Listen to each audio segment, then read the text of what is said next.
Hi, friend. Welcome back to your Big Creative Life podcast. I'm Katie Wolf. Thanks for listening. This is our September Q&A episode.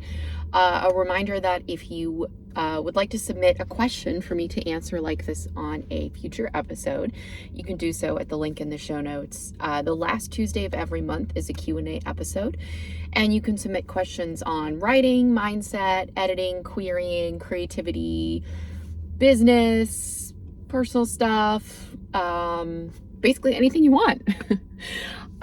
So yeah, you can do that and I'll answer them for our next month, for our October episode. Yeah, let me think if there's anything I need to update y'all on. This is our 200th episode. And next week we're going to have a bit more of a I don't know. I was going to say celebratory episode, but I guess it's not really celebratory. It's like sharing things I've learned about writing over the last 200 episodes and just some good takeaways that I hope will be helpful for y'all. And I'm also going to talk about my writing story a bit. So that'll be coming out next week. But yeah, it's wild. So thank you for listening to the podcast for 200 episodes. We're going to keep going. Okay. We have 4 questions to discuss this month, and a couple of them are about querying. So I'm actually going to do those 2 first, and then we'll get to the other 2. Okay, first question. This is the one. This is from a former client, actually. She put her name in here, but I'm not going to read out her name since it's anonymous. Her question is, I've been querying for about 8 months and feel like my manuscript is so strong and polished. I've had 2 full requests and queried about 80 agents, but no offers so far. I'm feeling really discouraged and wondering if it's time to revise the book or just give up. So I just want to say, first of all, to this person, this former client, hi. I'm so sorry that things have not been working out for you, and I get how frustrating and discouraging it can be when you're in the trenches of querying and just it's not going the way that you hoped. Querying is fraught with rejection. Even if you end up finding an agent, you still have to usually, most of the time, go through a lot of rejection to get there. And the thing with querying too is there's no hard and fast rule about when to stop, when to pivot, when to revise. You kind of have to evaluate on a case-by-case basis. I edited this person's manuscript, and so I can tell you that I really thought that this person was ready. I feel like they had a solid book, a well-paced story, good conflict. Yes, there were suggestions that I gave her for sure to kind of beef it up and take the book from good to great, but you're probably with the revised draft, we're in a good position. But this is the challenging thing. Okay, before we get into the things to evaluate, I just want to say this is one of the most frustrating and difficult things about being an editor. The vast majority of my clients are indie authors, but I do have some authors who are querying to try to find agents, and it's hard. With clients who are indie authors or people who are querying, I can feel oh my gosh, I can't wait for this book to be a huge success. I can't wait for this to get published. I can't wait for yada, yada, yada. And then the book just doesn't really hit, or they're disappointed with book sales, or if they're querying, they don't find an agent. And it's I just want to bang my head against the wall because I'm yes, I know I'm not an agent, but surely someone sees potential in this. I would read this. I think this is solid. But of course, it's not up to me. And that's one of the things that's really difficult as a book editor, that it's not just about writing a quote unquote good book. There's so many other factors that go into why an agent would say yes or no to a book. Maybe it's just too similar to other books that are already on the market, and that's why you're getting a lot of passes from agents. So it has nothing to do with the quality. It's just the book's too similar. Maybe the trend, if you're writing about a particular trope or a particular setting or a particular kind of book that's been trendy, maybe that trend has kind of passed. And so agents are not really, they're just seeing too much of that kind of thing in their inbox. I don't know. I'll just say it's really hard as an editor because all I can do is help someone and provide feedback, but I can't control agenting and querying and everything. So I'm frustrated on your behalf. But okay, here are the things to evaluate in terms of what your plan should be. 80 agents is a good number of agents. I mean, I imagine there are probably some more that you could do, but honestly, if you've had, let me check, two full requests, and if I don't know if you've heard back from those two or not, but actually, I guess my answer would be the same. If you've only gotten 2 full requests after 80 queries, I would say it's time to tweak something. I would say that's an indication to tweak either your query letter or I guess your manuscript and your opening pages, the full thing, whatever. Like, okay, so let's break this down. Normally, if you were to get a ton of full requests, like you had a really good request rate, but every single one of those agents was passing, that usually indicates that your query letter is working, your opening chapters are working, but there's something going on with the rest of the book that is leading agents to pass. So if you had 25 full requests and all of them had passed, I'd be like, yeah, let's definitely look at the rest of the book. The fact that you've only had 2 makes me wonder if there's something that's not working with your query or maybe your opening pages that is leading agents to pass right away and not even want to see the rest of it. So I would say, of course, there's no hard and fast rule, but I would say maybe revise it. Yeah. If you've done 80, knowing that you can probably pull it, make some tweaks, make some adjustments, and then send it out again to query any remaining agents that you can find that you feel like would be good fits with that revised version. So this doesn't have to mean the end of the road for you. I think there's probably still more agents that you could query. But of course, you're going to know that. You're going to know if you can find agents who are truly going to be good fits for your genre, the type of book, all that kind of stuff. And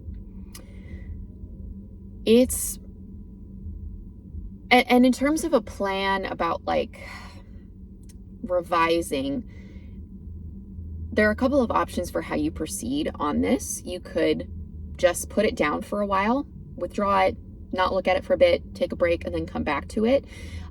If you suspect that there are things not working that you know need to be addressed, you could look at those things. If you've gotten any feedback at all from agents about like, yeah, I didn't really connect with this character, or the world building was a bit clumsy for me, or the voice wasn't strong enough. If there's something something tangible from agents about why they're passing, maybe that's a place to start. But I know that agents don't always give that feedback. So maybe this is an opportunity for some beta readers. Can't remember if this person used beta readers or not in their process before we worked together.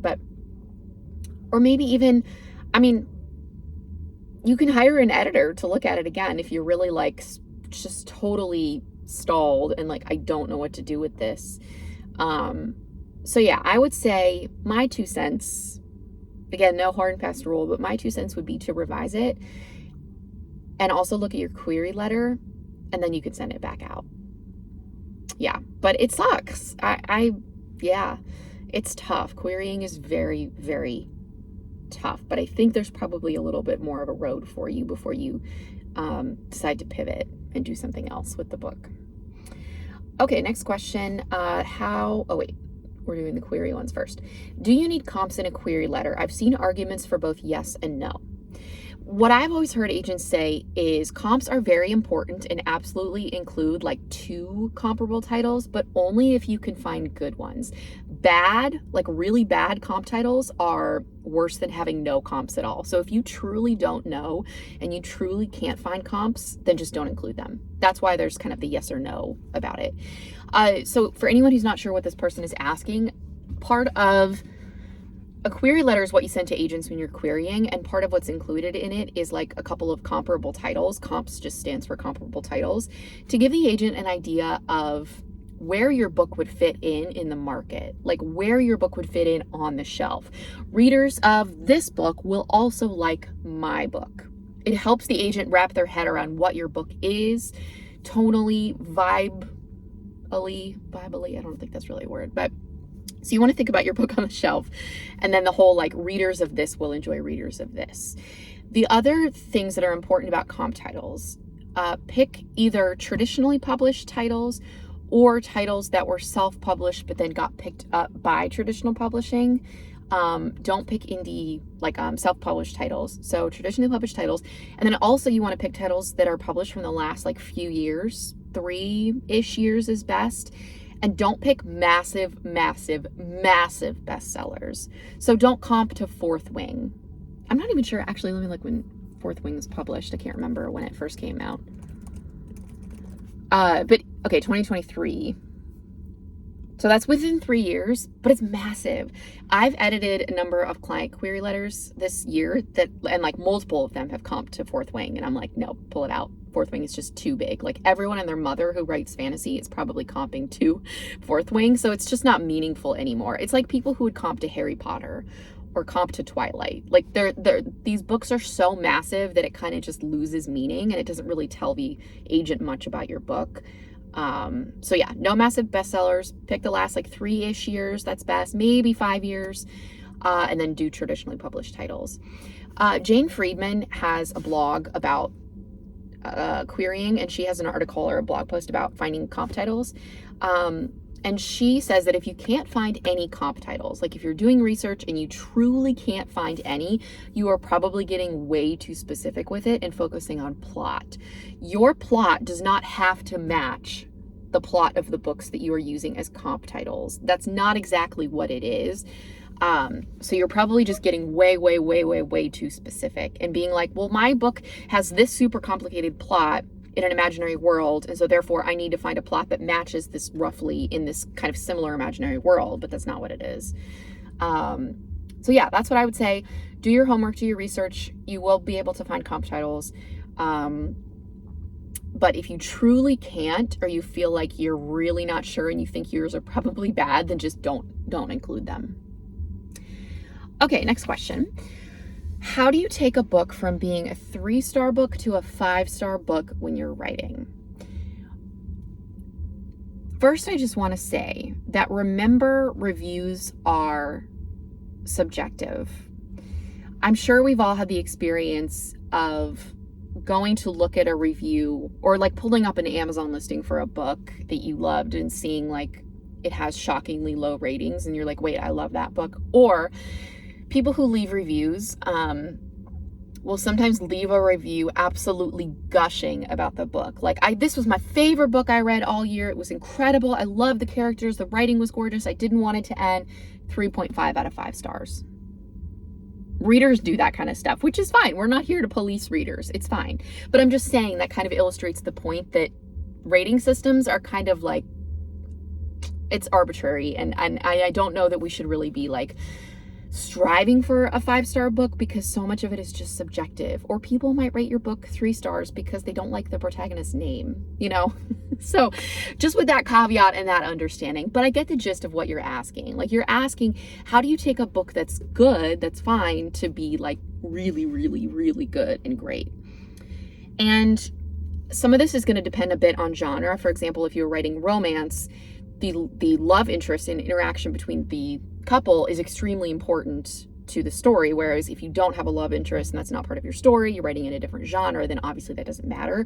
So some of it's going to be genre specific, but just in general, I would say a very solid, well-paced plot, meaning no big plot inconsistencies.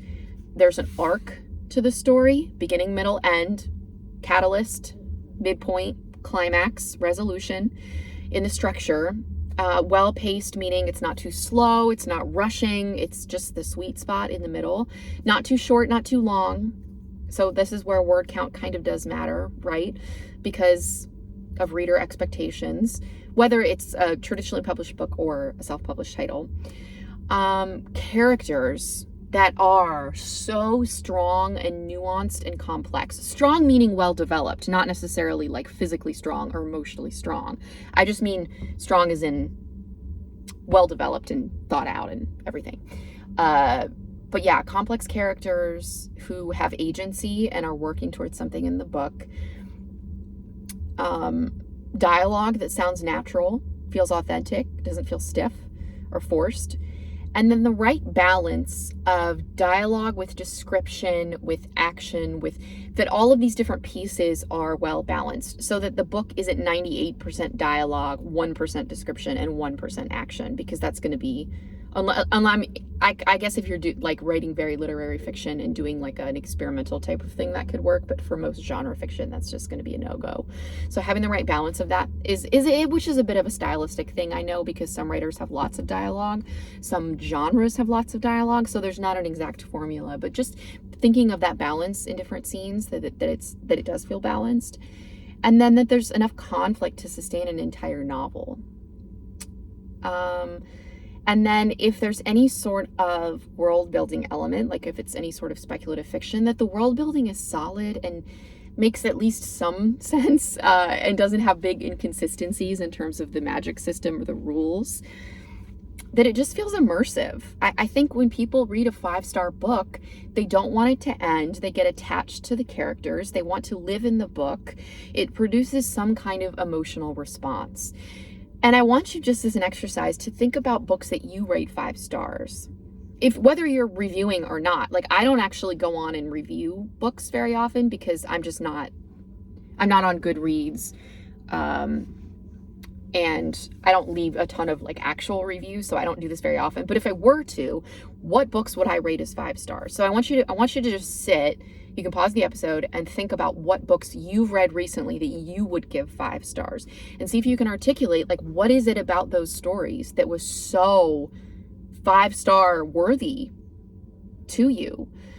Understanding that, again, some of this is a bit subjective, but like that can help you pinpoint it. But just in terms of an editor looking at books that I think are really, really great, like 5-star worthy, that's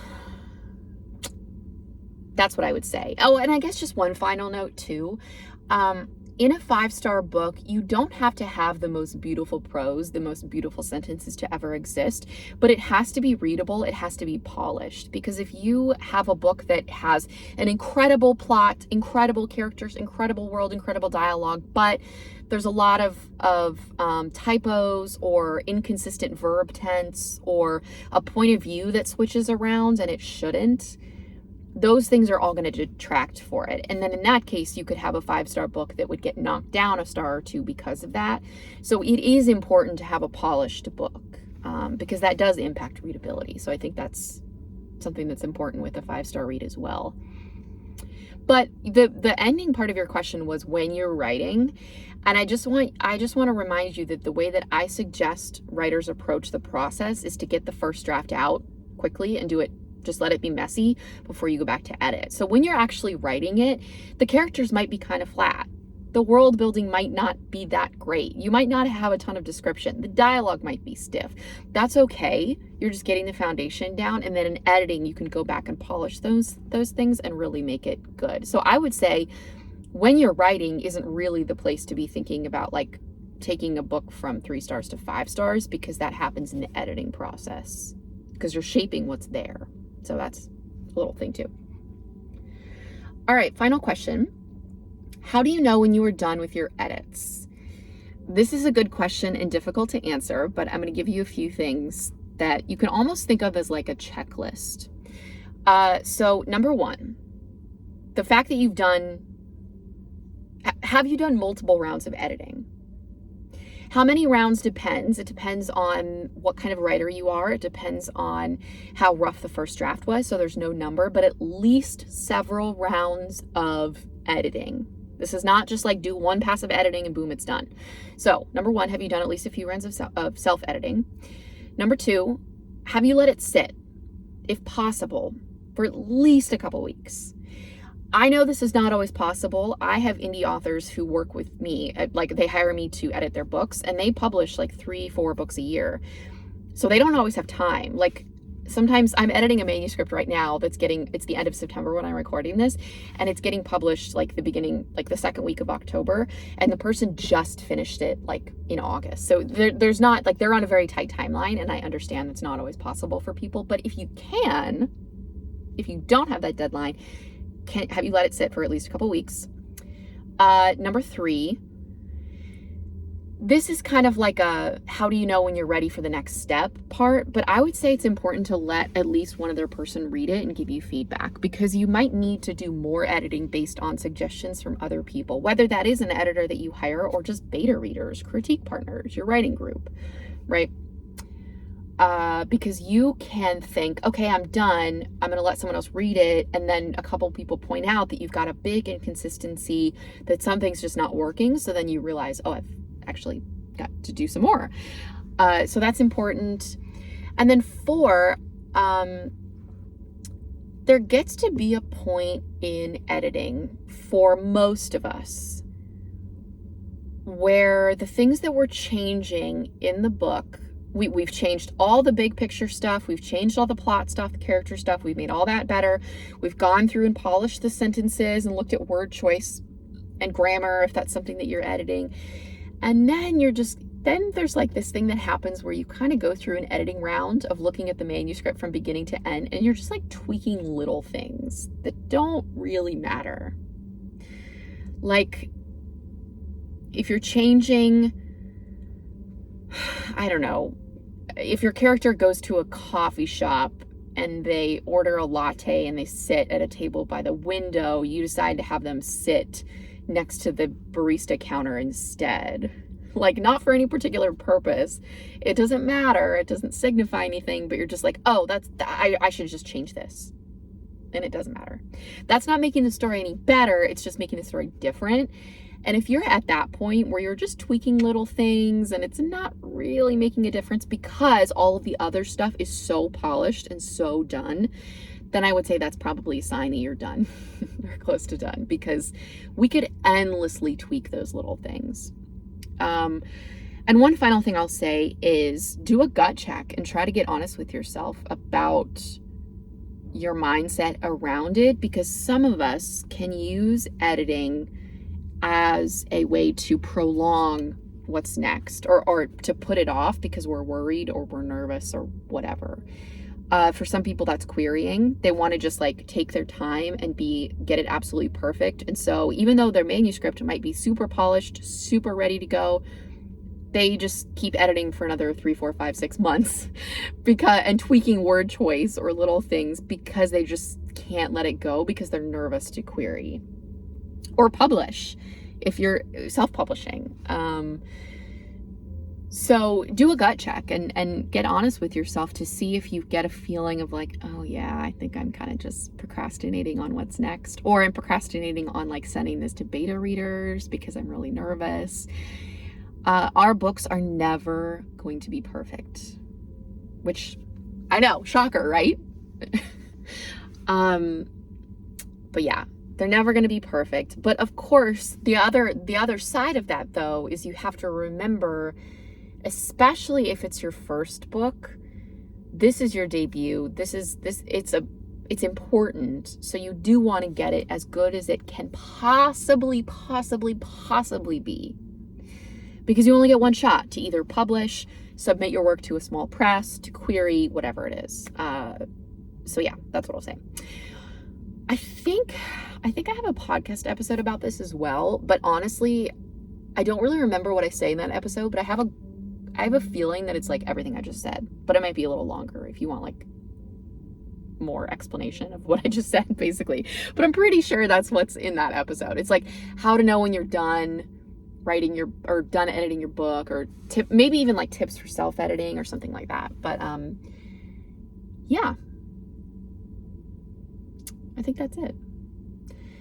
I used to be, when I wrote my first book, I was on the side of agonizing over little things and changing little details because I wanted my book to be perfect. Even though rationally, intellectually, I knew it was never going to be perfect, of course, but I still was tweaking it for probably longer than I should have. But now I almost have the opposite problem where like, well, I guess it's a little different though, because when I write a book, like my last book that I wrote last fall, I wrote it and then did some editing on it, of course. Like I did a couple of rounds myself of editing it. But then I'm sending it to an agent, so it's a little bit different because it's not like it's going out on submission, or it's not like I'm publishing it right after that. It's just letting someone else read it. So I guess that's a little different. But I was going to say, if anything, I can jump the gun a bit because I'm so excited. So that can happen sometimes too. Like maybe you'll do a gut check and realize, yeah, I still need to keep working on this. I'm just so excited to query or publish it or whatever. Okay, that is all of the questions that we have for this month. Again, if you want to submit a question, you can do so in the link in the show notes. It's just a little Google form and you put your question and it's anonymous. You can ask about anything you want and I will answer it for you next month. All right, I hope that was helpful. Thank you to everyone who submitted this month, and I will see you next week.